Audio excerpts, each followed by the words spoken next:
ఎటువంటి వాడంటే ఇక్కడ కొన్ని విషయాలు తెలియజేస్తున్నాడు.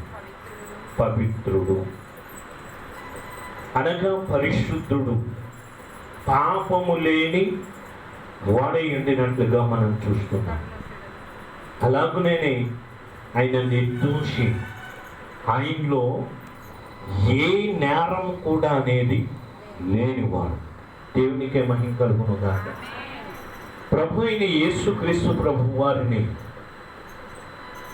సిలువ మరణానికి అప్పగించి ఉండినప్పుడు అక్కడ ఉన్నవారు ఆయన మీద అనేకమైన నేరములను మోపారు. కానీ పిలాతు ఇచ్చిన స్టేట్మెంట్ ఏంటిది అని అంటే, ఈయనను ఏ పాపం కూడా నాకు కనబడలేదు, ఏ నేరము కూడా ఈయనలో నాకు కనబడలేదు. మీరైతే నేరాలను